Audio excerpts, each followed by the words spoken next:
Bienvenidos, almas errantes, a un lugar donde el viento susurra leyendas y cada atardecer esconde un secreto. Aquí, en el alma del oeste, desenterramos las historias de amor, coraje y redención que el tiempo ha querido olvidar. Antes de comenzar, queremos conocer a los compañeros de viaje.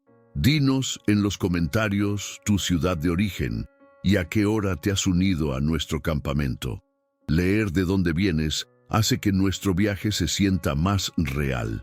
Y si crees que estas historias merecen ser contadas, únete a nuestra caravana. Ayúdanos a llegar a nuestra primera meta de 1000 almas suscritas a este canal.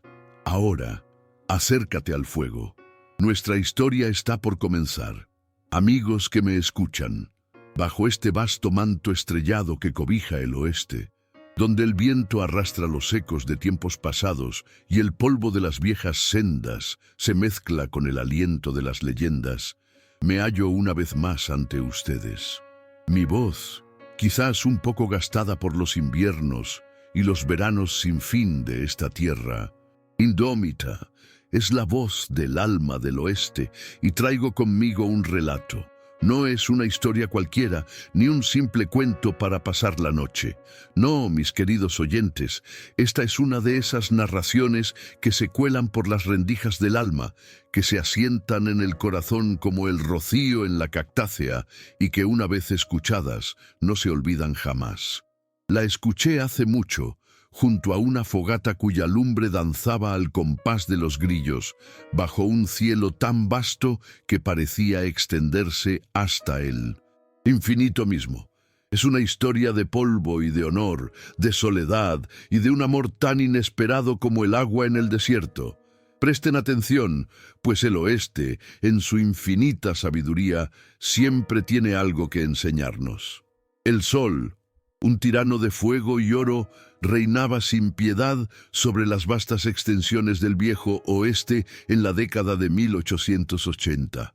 Su aliento abrasador lamía la piel de la tierra, agrietando el adobe y resecando las gargantas de los pocos valientes, o quizás necios, que se atrevían a desafiar su supremacía. El aire vibraba con el calor, distorsionando las siluetas lejanas de los saguaros y las montañas, convirtiéndolas en fantasmas danzantes en un mar de arena y piedra. Era un paisaje de belleza brutal, un lienzo donde la vida se aferraba con uñas y dientes a cada resquicio de sombra y a cada gota de rocío.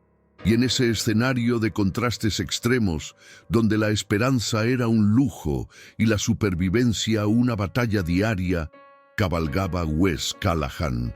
Era un hombre forjado en la fragua de la soledad, con la piel curtida por el sol y el viento, y los ojos de un azul tan desvanecido como el cielo al atardecer, portadores de una melancolía que parecía tan antigua como las rocas que lo rodeaban. Su figura, alta y espigada, se movía con la gracia sobria de quien ha aprendido a economizar cada movimiento, a no gastar energía en vano en un mundo que no perdona la debilidad. El sombrero de ala ancha, desgastado y polvoriento, proyectaba una sombra perpetua sobre su rostro, ocultando a menudo la expresión de su mirada, pero no la historia que sus hombros encorvados contaban en silencio. Wes no tenía un hogar ni una raíz que lo atara a la tierra. Su vida era una senda errante, un continuo avanzar sin un destino fijo, guiado solo por la necesidad de seguir adelante, de no quedarse quieto el tiempo suficiente para que los fantasmas del pasado lo alcanzaran. Llevaba consigo el peso de una bala, no solo la que se incrustó años atrás cerca de su corazón, dejándole una cicatriz que palpitaba con los cambios de tiempo y la memoria, sino la bala metafórica de una deuda de honor, tejida en el telar de la gratitud hacia un jefe tribal misterioso, un hombre de sabiduría ancestral que le había arrancado de las fauces de la muerte cuando la vida se le escurría entre los dedos como arena fina. Ese fue el pacto silencioso, el juramento no pronunciado que lo mantenía en movimiento, buscando la oportunidad de saldar lo impagable. Los días de Wes transcurrían en un monótono ritmo de cabalgar y acampar. Se levantaba con el primer destello del alba, cuando las estrellas aún titilaban tímidamente en el cielo y el frío de la noche, casi tangible, se aferraba a la tierra. El aroma del café humeante y el chisporroteo de la madera seca en una hoguera diminuta eran sus únicos compañeros en esas horas de quietud. Desayunaba en silencio, contemplando el horizonte que se teñía de tonos rosados y naranjas, una paleta divina que cada mañana nacía y moría para él. Después, ensillaba a su fiel caballo, un mustang de pelaje rojizo llamado Cobre, tan silencioso y estoico como su jinete.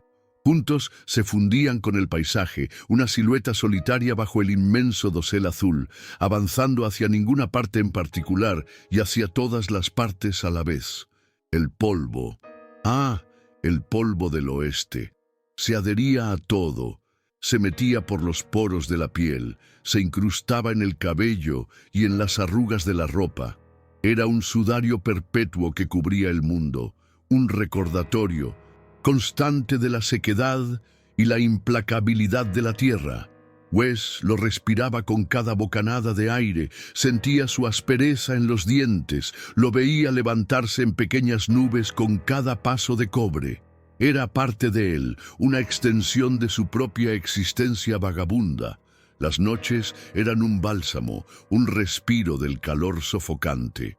Bajo el inmenso manto estrellado, que en el desierto parecía extenderse hasta el infinito, Wes encendía una pequeña hoguera.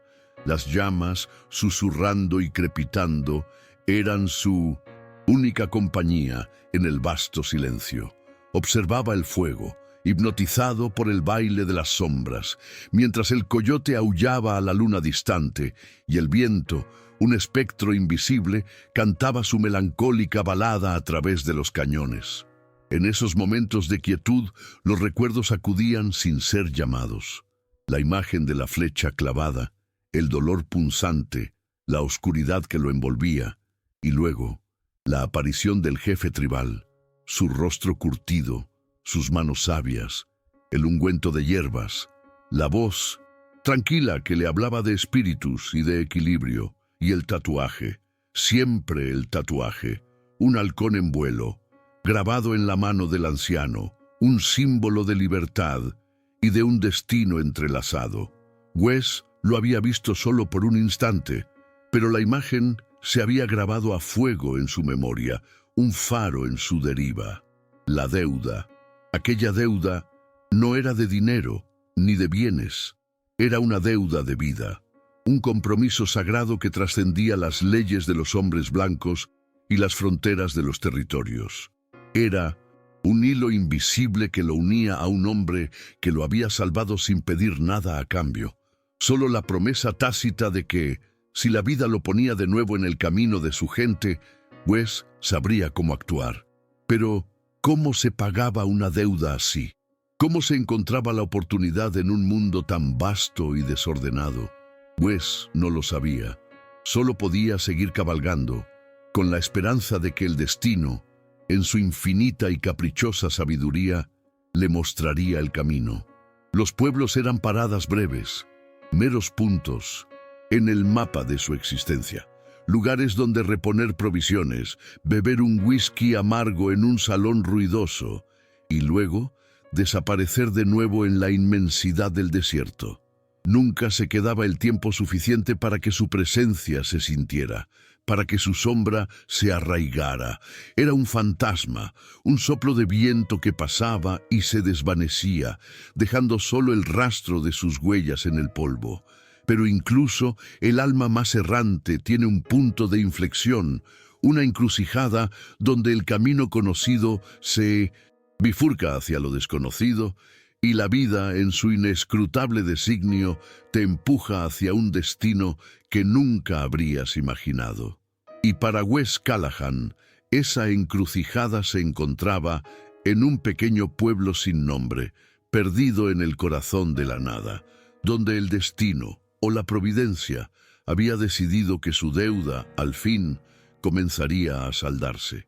La desolación de su existencia estaba a punto de ser quebrada por un encuentro que cambiaría el curso de su vida para siempre. El sol seguía siendo un tirano, pero un nuevo amanecer, cargado de un propósito inminente, estaba por llegar. Su corazón, acostumbrado al ritmo monótono de la soledad, estaba a punto de ser sacudido por un torbellino de emociones y peligros, y el oeste, con su indiferencia majestuosa, se preparaba para ser el testigo silencioso de un drama que apenas comenzaba a desplegarse. El pueblo, un puñado de edificios desvencijados, levantados a duras penas en medio de la nada, como dientes rotos en la mandíbula del desierto. El calor era opresivo, un manto pesado que se ceñía a cada cuerpo, ralentizando los movimientos, secando la saliva en la boca. El aire, denso con el polvo levantado por el viento y el olor a caballo, sudor y madera quemada, era casi irrespirable. Wes Callahan desmontó de cobre, echando las riendas sobre el poste de la herrería, su mirada escudriñando las calles vacías y los pocos rostros que se asomaban de los salones y tiendas. No era diferente a cualquier otro pueblo perdido que hubiera visitado, un oasis de miseria y esperanza en partes iguales, pero algo en el ambiente, una tensión apenas perceptible, un murmullo que se arrastraba entre los edificios, le hizo sentir que este día no sería como los demás. El destino, caprichoso y juguetón, a menudo se esconde en los rincones más inesperados, esperando el momento justo para revelarse. Para Wes, ese momento llegó cuando sus pasos lo llevaron hacia el centro del pueblo, donde una pequeña multitud comenzaba a congregarse. El olor a alcohol se mezclaba con el de un miedo latente, un presagio de lo que estaba por venir.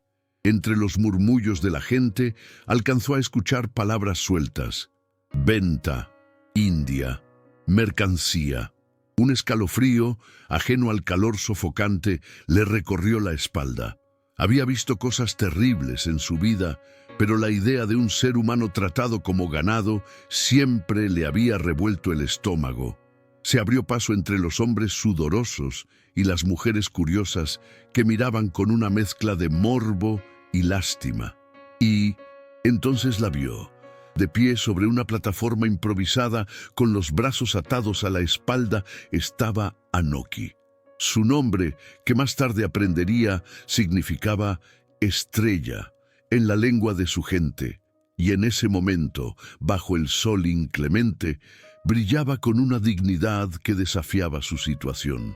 Era joven, quizás no más de 20 años, con una estatura orgullosa y el cabello negro como la noche, trenzado con adornos de cuero y plumas que, incluso en su desdicha, hablaban de una herencia noble. Sus ojos, oscuros y profundos, como los lagos de la montaña, no mostraban miedo, sino una furia contenida, una chispa indomable que ardía bajo una fachada de estoicismo. Vestía una túnica sencilla de gamuza, rasgada en algunos lugares, y sus pies descalzos estaban cubiertos de polvo. El subastador, un hombre gordo y de voz chillona, con el rostro enrojecido por el sol y la codicia, gritaba las ofertas, describiendo a Anoki como si fuera un caballo de carga o un objeto sin alma. Una india fuerte, jovencita para el trabajo o para lo que deseen. Comienza en $20, señores. $20 por esta joya del desierto. La gente reía. Algunos ofrecían cantidades irrisorias. Otros la miraban con descaro y desprecio. El corazón de Wes se apretó con una incomodidad que iba más allá de la mera compasión. Era el peso de una injusticia que le dolía en lo más hondo. Mientras el subastador continuaba su lamentable espectáculo, la mirada de Wes se detuvo en un detalle que le heló la sangre y al mismo tiempo encendió una llama en su pecho. En el hombro desnudo de Anoki, justo donde la túnica se había rasgado, se distinguía un tatuaje. No era grande, pero su forma era inconfundible. Un halcón en pleno vuelo, sus alas extendidas, sus garras listas para atrapar. El mismo símbolo, el mismo halcón que había visto grabado en la mano del jefe tribal que le había salvado la vida. La misma marca que había sellado su deuda de honor. El mundo alrededor de Wes se desdibujó. Los gritos del subastador, los murmullos de la multitud, el calor sofocante, todo se volvió un zumbido distante. Solo existía el halcón en el hombro de la joven, un faro en la bruma de su mente. Era la señal que había esperado, la oportunidad que el destino le ponía delante para saldar su deuda. La promesa no pronunciada resonó en sus oídos como el eco de un trueno en la montaña. No había duda, no había escapatoria. Este era su momento. El subastador gritó: $45. ¿Quién da más?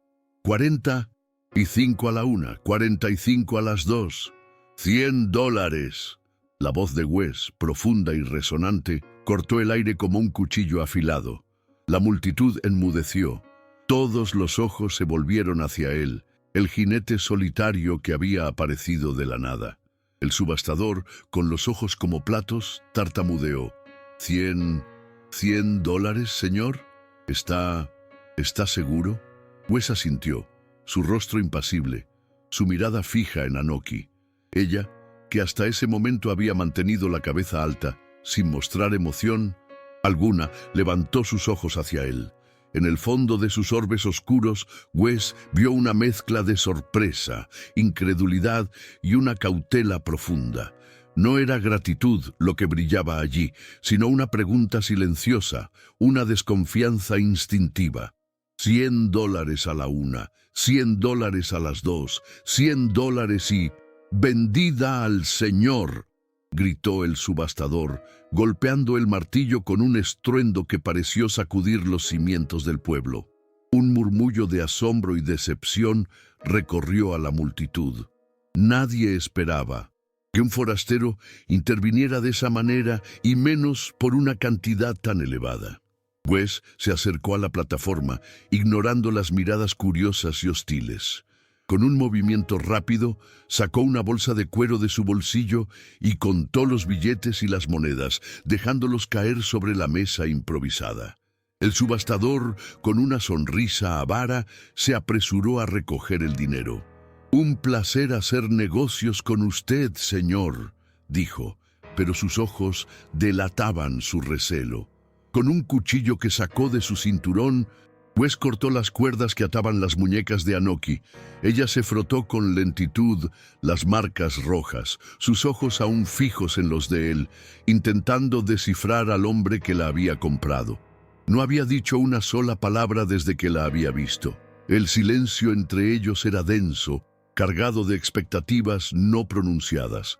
«¿Por qué?», fue la primera palabra que Anoki pronunció, su voz baja y rasposa, pero llena de una fuerza inesperada. «¿Por qué hiciste esto?». Wes la observó, percibió su desafío, su orgullo intacto. «Una deuda», dijo simplemente, su voz grave y tranquila. No había necesidad de explicar más. No en ese momento. Anoki frunció el ceño, el tatuaje del halcón moviéndose con la contracción de sus músculos. «¿Una deuda con quién?». «Con tu gente», respondió Wes, su mirada firme. «Con tu jefe. Él me salvó la vida hace años.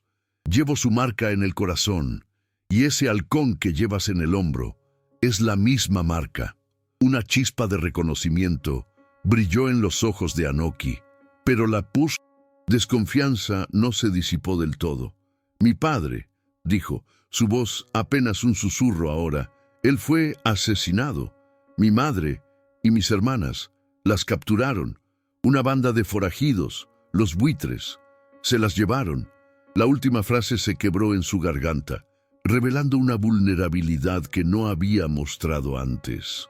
La dignidad indomable se mezclaba ahora con el dolor de una pérdida insoportable.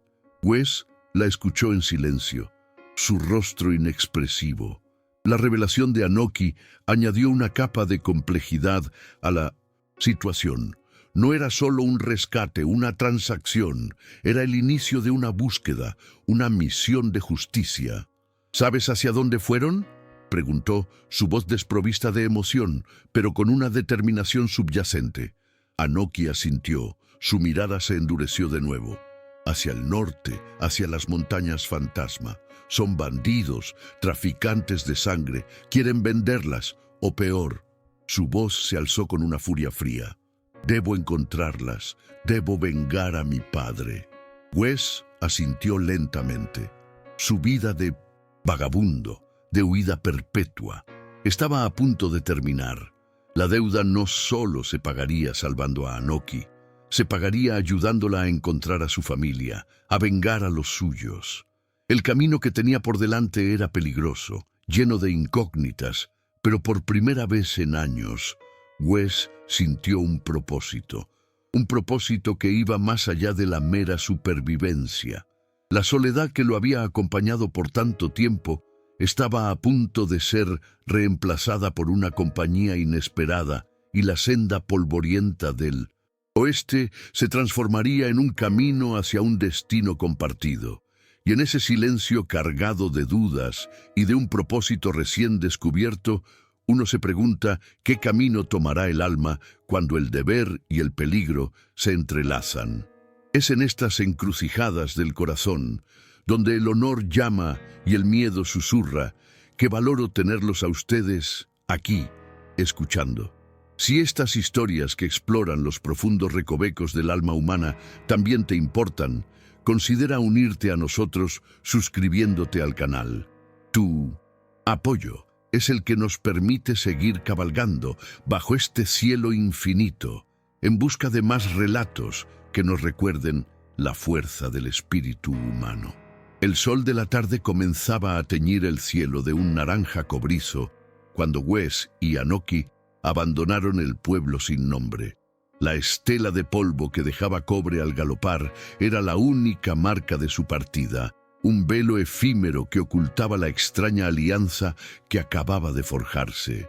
Wes cabalgaba delante, su silueta erguida y silenciosa, mientras Anoki, montada en una yegua tordilla que Wes había conseguido a cambio de algunas provisiones y un poco de oro en el último momento, le seguía de cerca. La yegua, de mirada nerviosa y andar ligero, parecía reflejar la tensión interna de Anoki. El silencio entre ellos era denso, no un silencio incómodo, sino uno cargado de significados no pronunciados. Anoki observaba la espalda ancha de Wes, intentando descifrar al hombre que la había sacado de la jaula. No era un héroe de cuentos. Su rostro no mostraba grandilocuencia, solo una determinación férrea. Sus movimientos eran los de un depredador silencioso, un hombre que se adapta a su entorno con una facilidad asombrosa, casi como un animal salvaje. Ella, a su vez, era un enigma para Wes. Su dignidad, incluso en la humillación, su fuego oculto tras una mirada de hielo, le intrigaban. No era una mujer que se doblegara fácilmente, y eso, en el implacable oeste, era una cualidad tan valiosa como el agua. El primer día fue una prueba de resistencia. El calor no cedía hasta el anochecer, y el rastro de los forajidos era apenas perceptible. Wes, con la aguda percepción de un rastreador nativo, leía las señales en el polvo. Una huella de bota deforme, un ramita rota de forma antinatural, las heces de un caballo que revelaban su alimentación. Anoki, sorprendida por su habilidad, se dio cuenta de que este hombre no era un simple vaquero errante. Había algo más profundo en él, una conexión con la tierra y sus secretos que pocos hombres blancos poseían. A medida que las horas pasaban, la sed se hacía un compañero constante. Sus labios se agrietaban y el polvo se pegaba a sus gargantas.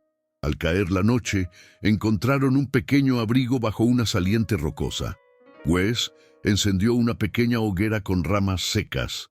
El chisporroteo del fuego era el único sonido que rompía el vasto silencio del desierto. Sacó carne seca y un poco de agua de sus alforjas, compartiéndola en silencio. Anoki, acostumbrada a la escasez, comió con parsimonia, sus ojos observándolo con una curiosidad que empezaba a desplazar la desconfianza inicial. «¿Por qué me ayudas?», preguntó ella rompiendo el silencio. Su voz apenas un susurro. «La deuda. ¿Eso es todo?». Wes masticó lentamente mirando las llamas. «Una deuda de vida es la más pesada de todas», respondió, su voz grave. «Mi vida fue salvada por un hombre de tu gente, un hombre sabio. Él me enseñó que la vida es un círculo y que las deudas no pagadas pesan sobre el alma. El halcón es un símbolo de ese pacto, un pacto que va más allá de mi propia conveniencia». Hizo una pausa. Su mirada se perdió en la oscuridad más allá del fuego. «Además», añadió, su voz más suave, «ningún ser humano debería ser tratado como mercancía. No importa su color ni su raza. Eso va contra las leyes de Dios y de los hombres decentes». Anokhi lo observó, un brillo de aprecio, tenue pero real, en sus ojos. Había algo en la simplicidad de sus palabras, en la honestidad de su mirada, que comenzaba a derretir las capas de su desconfianza. «Mi padre era el jefe de nuestra banda», dijo ella, compartiendo por primera vez más detalles de su dolor. «Un hombre justo y fuerte. Se los llevaron por nuestro oro. No somos ricos, pero tenemos lo suficiente para vivir, y por nuestras mujeres. Quieren venderlas a los mineros del norte o a los burdeles». Su voz se quebró de nuevo, y Wes vio el dolor en sus ojos, un abismo de sufrimiento que Anokhi luchaba por ocultar. La noche se hizo más fría, el viento aullaba a través de los cañones distantes, y el cielo se cubrió de un manto de estrellas tan brillantes que parecían diamantes esparcidos en un paño de terciopelo. Wes se levantó y le ofreció su manta extra a Anokhi. Ella dudó por un instante, luego la aceptó con un leve asentimiento, envolviéndose en ella. El calor de la hoguera, el silencio compartido, la inmensidad del desierto, todo creaba una atmósfera íntima, una burbuja de humanidad en medio de la brutalidad del mundo. Los días siguientes fueron una réplica de ese primero, pero con una gradual disolución de las barreras entre ellos. Cabalgaban durante horas bajo el sol inclemente, aprendiendo a leer el paisaje, a encontrar agua en los pozos secos, a cazar pequeños animales para alimentarse. Wes le enseñaba a Anokhi a usar un rifle, a disparar con precisión, a recargar con rapidez. Ella, a cambio, le mostraba las propiedades de las plantas del desierto, los secretos de la supervivencia en esa tierra árida y la sabiduría de su gente, transmitida de generación en generación. Descubrieron que, a pesar de sus mundos tan diferentes, compartían una profunda soledad, la de Wes, nacida de su vida errante y de un pasado que no lo soltaba, la de Anokhi, forjada en la pérdida y el desplazamiento de su gente. En el silencio de sus largas cabalgatas, en el compartir de las comidas escasas junto a la hoguera, una conexión profunda y silenciosa comenzó a florecer. Anokhi no solo veía en Wes a su salvador, sino a un alma errante que, al igual que ella, buscaba un propósito. Y Wes, a su vez, empezó a ver en Anokhi no solo la personificación de su deuda, sino una mujer de una fuerza y resiliencia asombrosas, una chispa de vida en el desierto. Hubo momentos de tensión, de frustración. Una noche, una tormenta de arena los sorprendió, obligándolos a refugiarse bajo un saliente rocoso mientras el viento aullaba como 1000 demonios y la arena arañaba su piel. Se acurrucaron juntos, buscando calor y protección. La cercanía forzada, desdibujando las últimas líneas de sus mundos individuales. El miedo, la vulnerabilidad compartida, fue un catalizador. En el crepitar de la tormenta, Wes sintió la calidez del cuerpo de Anokhi junto al suyo, el latido de su corazón, y algo dentro de él se removió, algo que no había sentido en mucho tiempo. Una punzada de protección, de conexión, que iba más allá de la deuda de honor. Otro día, Anokhi cayó enferma, víctima de un agua contaminada. Wes, con una preocupación que lo sorprendió así mismo, la cuidó con la devoción de un hermano. Le preparó infusiones de hierbas que Anoki le había enseñado a identificar. Le dio de beber pequeñas cantidades de agua limpia y se mantuvo despierto toda la noche, vigilando su respiración, su frente febril. En esos momentos de debilidad, Anoki vio la ternura oculta bajo la fachada estoica de Wes. El corazón de un hombre que, a pesar de su soledad autoimpuesta, era capaz de una profunda compasión. A medida que se acercaban a las montañas, Fantasma, el rastro de los forajidos se hizo más claro y la tensión en el aire se volvió casi palpable. Los buitres, como Anoki los llamaba, eran una banda notoria, conocida por su brutalidad y su falta de escrúpulos. Habían dejado un rastro de destrucción a su paso, y la promesa de venganza de Anoki se hizo más fuerte.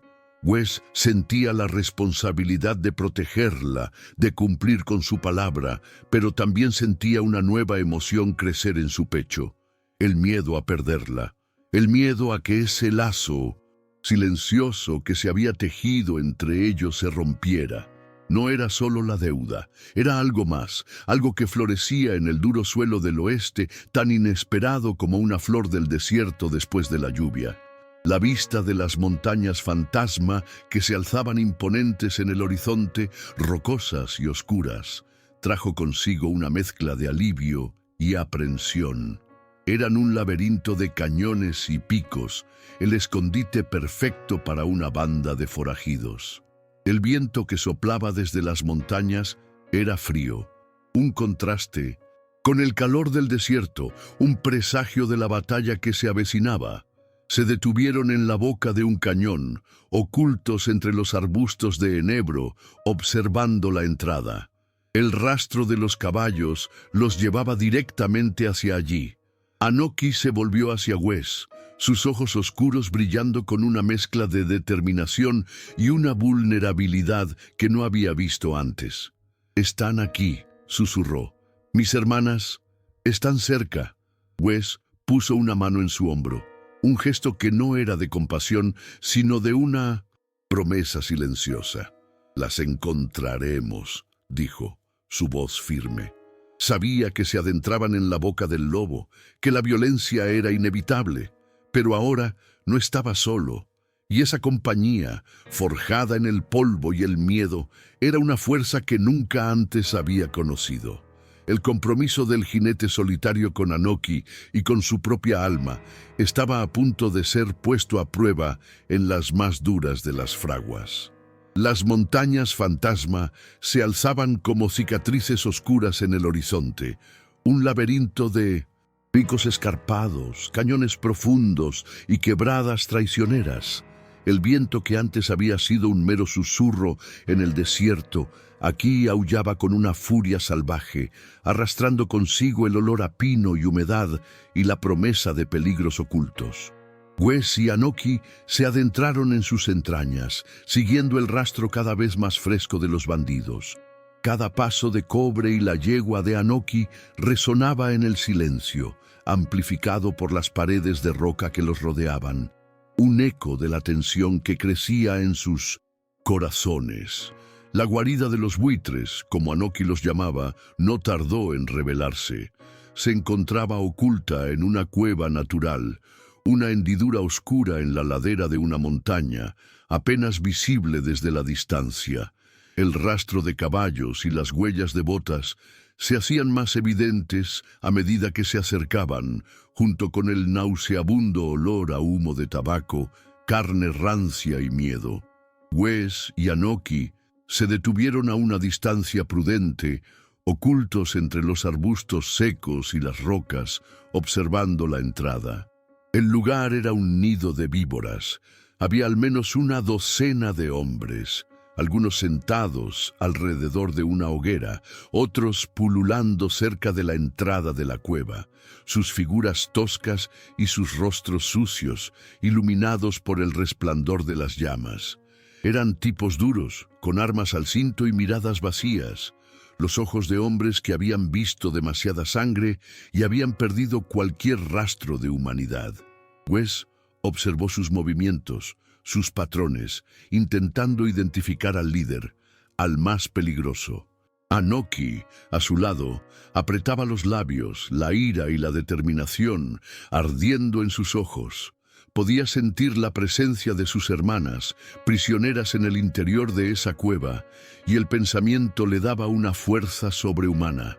«No podemos entrar a lo loco», susurró Wes, su voz grave. «Son muchos, necesitamos un plan». Anoki asintió, su mirada fija en la cueva. «Mi padre me enseñó a luchar», dijo, su voz fría. «Conocemos estas montañas. Podríamos crear una distracción, atacarlos desde diferentes puntos». Wes la miró, una punzada de preocupación en su pecho. Quería protegerla, mantenerla a salvo, pero sabía que ella no se quedaría al margen. Su determinación era tan fuerte como la suya propia. «Así sea», dijo, aceptando su propuesta. «Tú por el flanco derecho, yo por el izquierdo. Apuntaremos a los que estén más expuestos. Y luego aprovecharemos el caos para entrar en la cueva. Recuerda lo que te enseñé. Precisión, velocidad y no dudes». Anoki asintió, su rostro una máscara de resolución. Sacó el rifle que Wes le había enseñado a usar, comprobando la carga. Sus manos, que habían aprendido a curar con hierbas y a tejer cestas, ahora sostenían un arma de fuego con una determinación letal. Era una decisión que marcaría su destino para siempre, un acto de coraje que los forjaría en el crisol de la adversidad. Y me siento agradecido de poder compartir este peso con ustedes, de ser el humilde narrador que les trae estas verdades del oeste.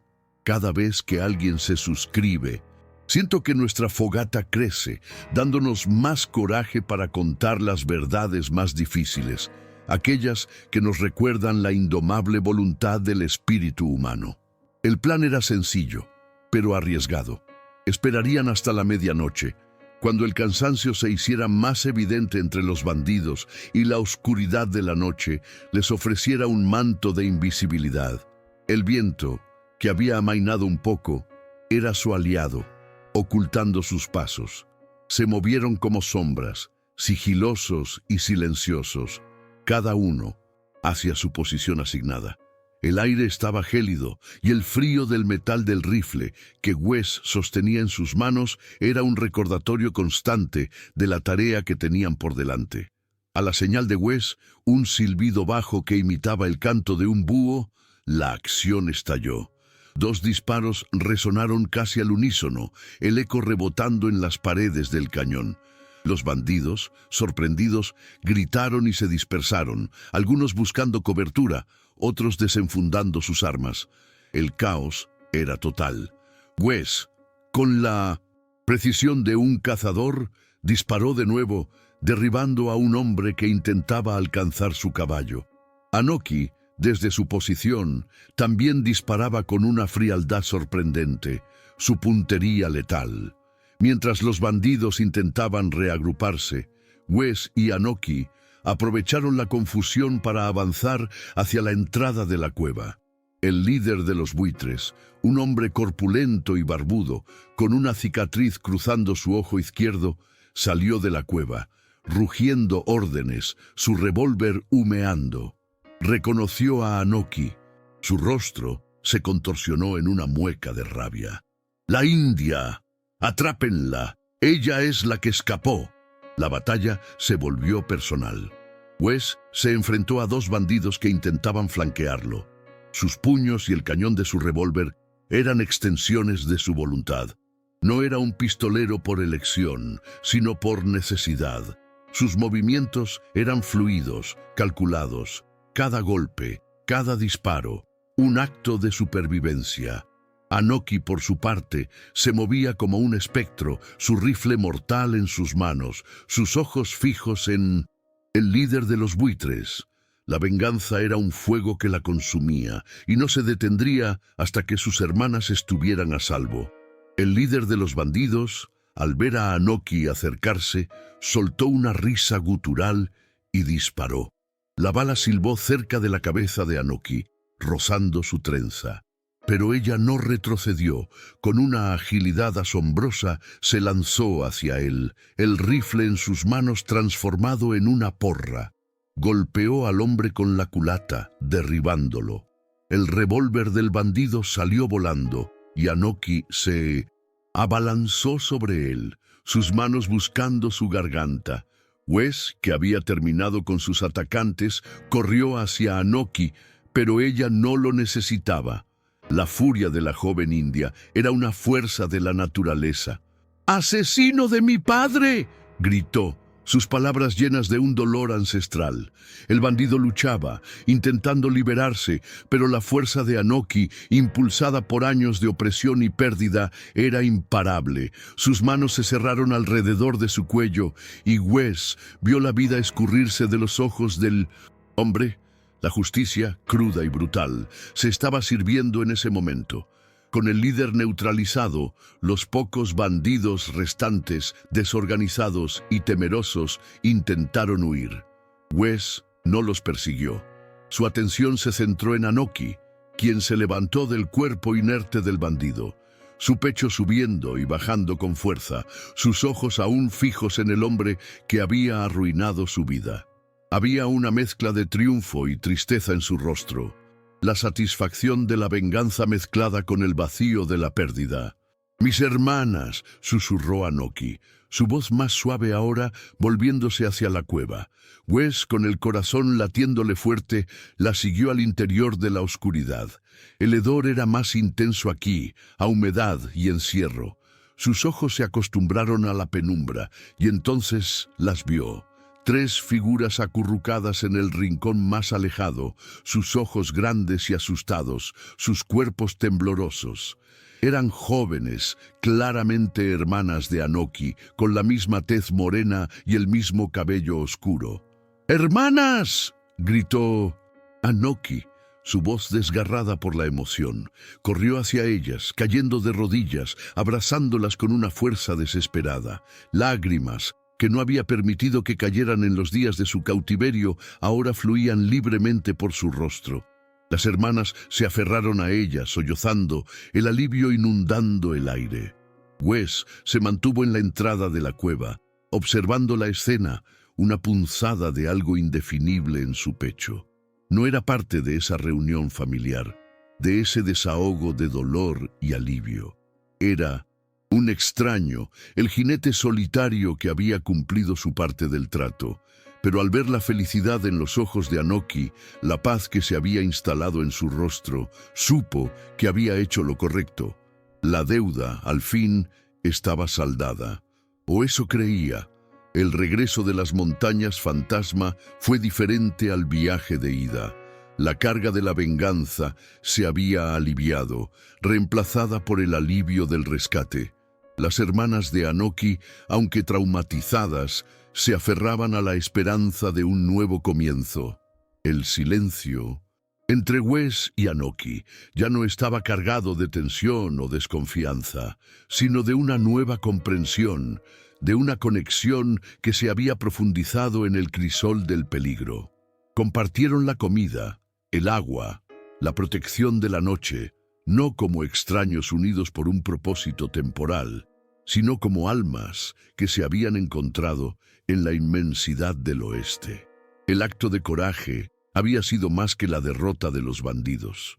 Había sido la revelación del corazón de Wes, de la fuerza de Anoki y del improbable lazo que los unía, y bajo el vasto cielo estrellado, la promesa de algo más grande que la deuda, algo más profundo que la soledad, comenzaba a germinar en el corazón del jinete solitario.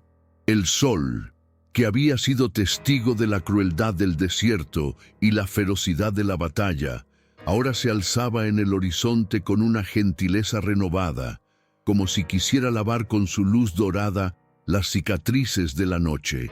El viaje de regreso de las montañas fantasma fue, en muchos sentidos, más significativo que la persecución misma. La tensión de la casa había desaparecido, reemplazada por un aire de alivio y una quietud que invitaba a la reflexión. Las hermanas de Anoki, aún pálidas y frágiles, pero con los ojos llenos de una esperanza recién encontrada, cabalgaban en silencio, apretándose las manos de vez en cuando, como si necesitaran la confirmación constante de que aquello no era un sueño. Wes iba a la cabeza, como siempre, pero ahora su soledad no era la misma. Sentía detrás de él la presencia de Anoki y de sus hermanas, una presencia que lo anclaba a la tierra de una manera que nunca antes había experimentado. Había un nuevo ritmo en su cabalgata, un propósito que iba más allá de la mera deriva.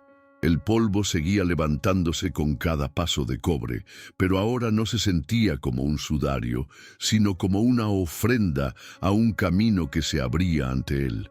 Anoki cabalgaba a su lado, a veces en silencio, a veces susurrándole palabras de agradecimiento que Wes intentaba desviar con un mero asentimiento, pero sus ojos, oscuros y profundos, hablaban un lenguaje que iba más allá de las palabras. Había una ternura en su mirada cuando lo observaba, una gratitud que se había transformado en algo más. La conexión que había florecido entre ellos en medio de la brutalidad y la adversidad, ahora se desarrollaba en la calma, como una flor del desierto que, habiendo sobrevivido a la sequía, se atreve a mostrar su belleza bajo el sol. Una tarde, mientras hacían un alto junto a un arroyo de Mindoresin, aguas cristalinas, Anoki se acercó a Wes. Él estaba sentado a la orilla, limpiando su revólver, el sol poniente tiñendo el agua de tonos rojizos. Ella se sentó a su lado. El silencio entre ellos era cómodo, un lenguaje propio. «Has cumplido tu palabra, jinete solitario», dijo Anoki, su voz suave como el susurro del viento entre los juncos. «Nos has salvado, a mí y a mis hermanas, mi gente, mi padre. Si viviera, te honraría. La deuda está pagada». Wes dejó de limpiar su arma, sus ojos fijos en el horizonte. «Quizás la deuda de sangre sí», respondió su voz grave, «pero hay deudas que no se miden con sangre, deudas que se miden con el alma». Anoki lo miró, una chispa de comprensión en sus ojos. «¿Qué quieres decir?». Él suspiró, un sonido que apenas se escuchaba en la inmensidad del paisaje. «Toda mi vida he huido, de mi pasado, de las responsabilidades, de las ataduras. He vivido como un espíritu libre, sin raíces, sin un lugar al que llamar hogar. El desierto ha sido mi único amigo, la soledad, mi compañera más fiel. Pero contigo he encontrado algo que no buscaba, un propósito y una compañía que no me pesa, un amor que nunca esperé». Anoki se inclinó ligeramente hacia él, sus ojos brillando con una mezcla de esperanza y temor. «¿Y qué significa eso, Wes Callahan? ¿Significa que te quedarás? ¿Que encontrarás tu hogar con nosotras?». El dilema de Wes era profundo, un torbellino de emociones que lo desgarraba por dentro. Su vida había sido la de un vagabundo, y la llamada de su antigua libertad, la necesidad de encontrar su propia paz interior, persistían como un eco lejano. Había encontrado en Anoki un sentido de pertenencia, un amor que lo hacía sentir completo de una manera que nunca había imaginado. Pero, ¿podía un hombre que había vivido toda su vida escapando, por fin echar raíces y construir un futuro junto a la mujer que había llegado a amar, renunciando a la única forma de existencia que conocía? ¿O debía, por honor a sí mismo y para ofrecerle un futuro completo a Anoki, primero emprender un último viaje en solitario para reconciliarse con su pasado y encontrar su propio hogar de verdad antes de poder compartir uno? La pregunta de Anoki colgaba en el aire, pesada y expectante. Wes tomó su mano. Su pulgar acarició suavemente el dorso de su piel. «Anoki», dijo, su voz baja, cargada de una honestidad brutal. «Te amo. No hay duda de eso. Eres la luz que ha iluminado mi camino en la oscuridad. Pero no puedo darte un futuro completo si no estoy completo yo mismo.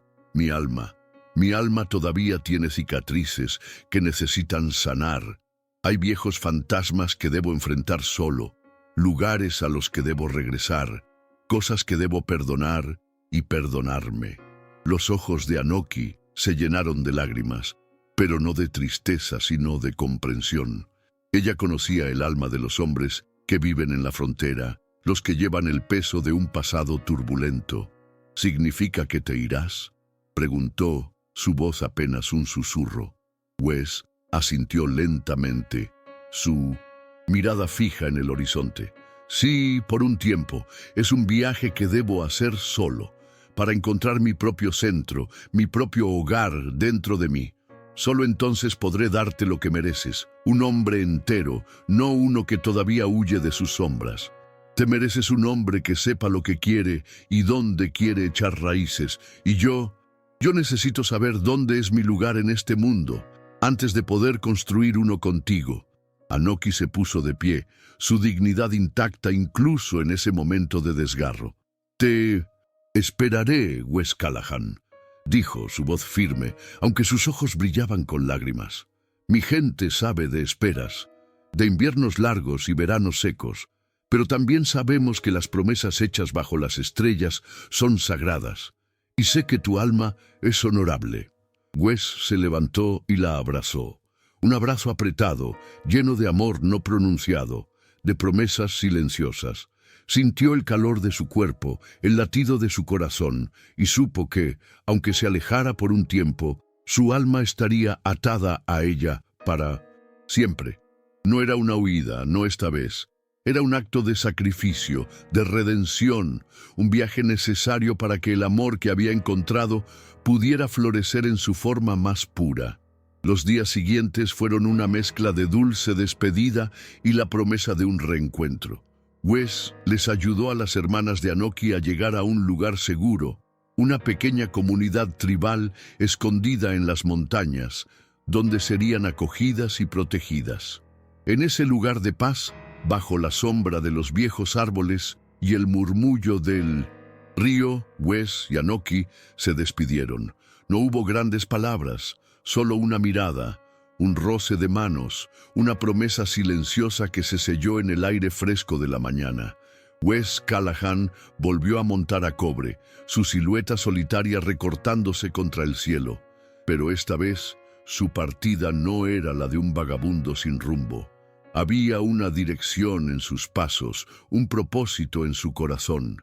Ya no huía de su pasado, sino que iba a su encuentro, para confrontarlo, para sanar las heridas y encontrar la paz. Sabía que el camino sería largo y difícil, pero también sabía que al final de ese camino, Anoki lo estaría esperando. Y ese pensamiento era un faro, una guía en la inmensidad del oeste. Y así, mis queridos oyentes, la esperanza encontró un hogar en el lugar más inesperado, en el corazón de un hombre que había vivido su vida huyendo, y en el amor de una mujer que le enseñó el significado de la valentía y el destino. Que estas historias nos recuerden que siempre hay luz, incluso en las sombras más profundas, y que el amor, en su forma más pura, a menudo nos pide el sacrificio más grande, el de confrontarnos a nosotros mismos para poder ofrecer lo mejor de nuestro ser. Gracias por acompañarme hasta el final de este relato, por mantener viva la llama de estas leyendas. Al suscribirte, te aseguras de que el alma del oeste nunca deje de susurrar sus historias y que relatos como este, que nos hablan del coraje, el honor y la redención, sigan resonando bajo este cielo infinito, hasta que el polvo se asiente de nuevo y una nueva historia comience a ser contada.